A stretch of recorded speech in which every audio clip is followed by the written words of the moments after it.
We'd been best friends since we were kids, me and Ryan. Everyone knew us as a pair. If you saw me, you saw him. He was the loud one, the athletic one, the guy everyone noticed when he walked into a room. I was, well, the opposite, quieter, more in the background, but somehow we just fit. There were never secrets between us. At least, that's what I thought.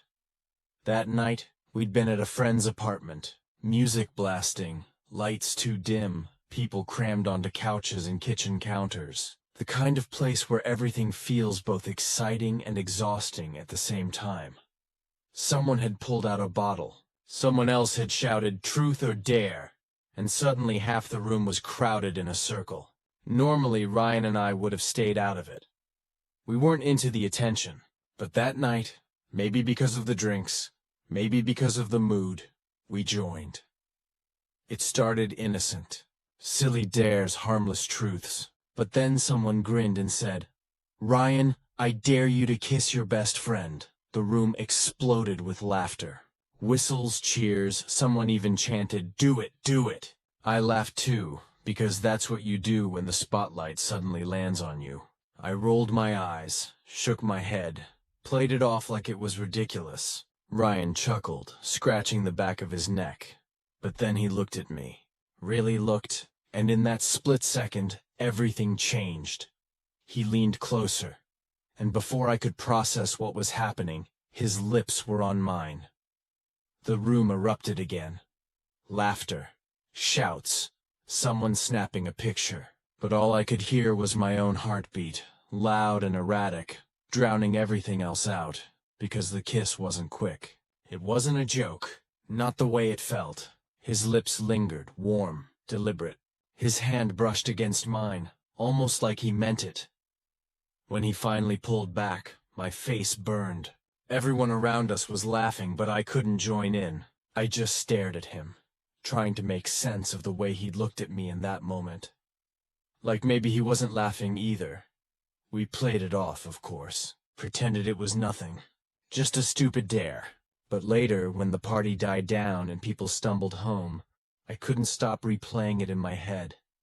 The kiss, the look, the way my chest tightened in a way it had no right to.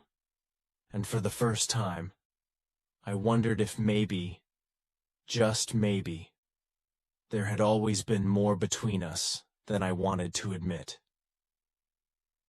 The next morning, everything felt wrong. Not because of a hangover, though my head was pounding enough for one, but because of him, because of that kiss. I woke up in my own bed, replaying it again and again, like some scene stuck on loop in my head.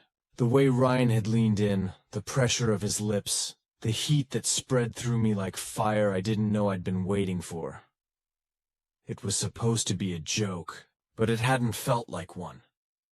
When my phone buzzed with his name, I hesitated before answering. "Yo," he said, casual as always. Too casual. "Hey," I muttered.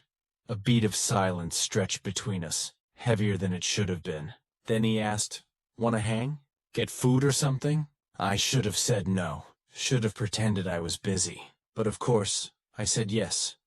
We met at our usual spot, the diner a few blocks from campus. Same cracked leather booths, same waitress who always called us Han. But this time, sitting across from him felt different. Ryan grinned like always, drumming his fingers on the table. But every time our eyes met, I felt that same flicker of last night. My chest tightened. I hated it. I loved it. "So," he said, smirking, "you survived the dare of the century." I rolled my eyes, forcing a laugh. Yeah, real hilarious. But I couldn't shake the thought. Why did it feel like he was testing me? Like he wanted to see how I'd react?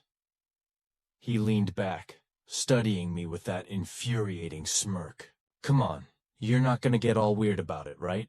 I shoved a fry at him. "Weird, please. It was nothing. Nothing."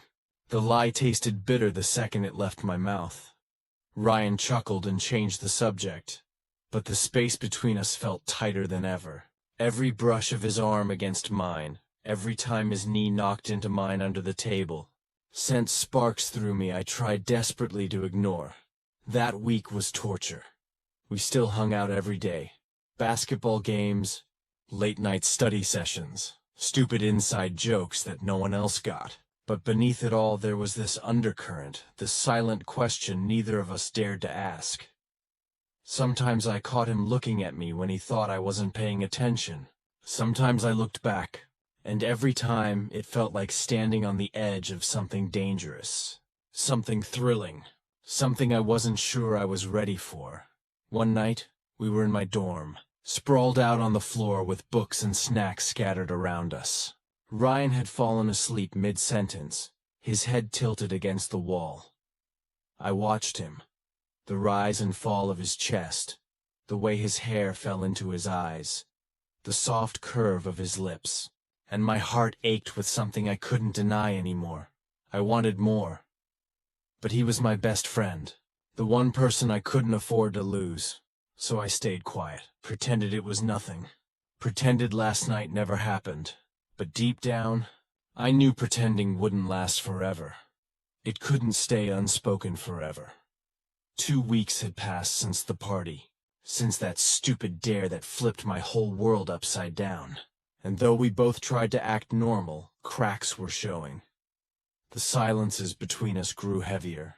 The glances lasted a little too long, and every brush of his hand against mine sent my chest into chaos. I kept telling myself it didn't matter, that Ryan was straight, that he'd laugh if he knew the truth, but pretending was tearing me apart. That Friday night, we were walking back from the gym. The streets were quiet, the kind of stillness where every sound feels louder, every step echoing in your head. Ryan shoved his hands in his pockets and said almost too casually, "Remember the dare?" My stomach dropped. I forced a laugh. Of course. How could I forget? He glanced at me, his jaw tight. "You've been acting different, like I did something wrong." I stopped walking. My chest burned. "You didn't. It's me." Ryan frowned. "What's that supposed to mean?" I hesitated, staring at the pavement, heart hammering so hard it hurt. This was it, the moment I'd been dreading and craving all at once. "I liked it," I whispered.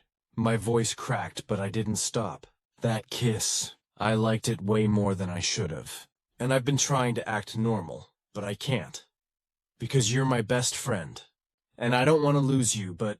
Before I could finish, Ryan cut me off with his lips, soft, firm, certain. For a second, my brain short-circuited. This wasn't happening.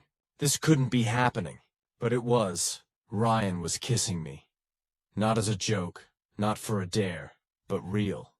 When he finally pulled back, he was smiling, breathless. Good, because I liked it too.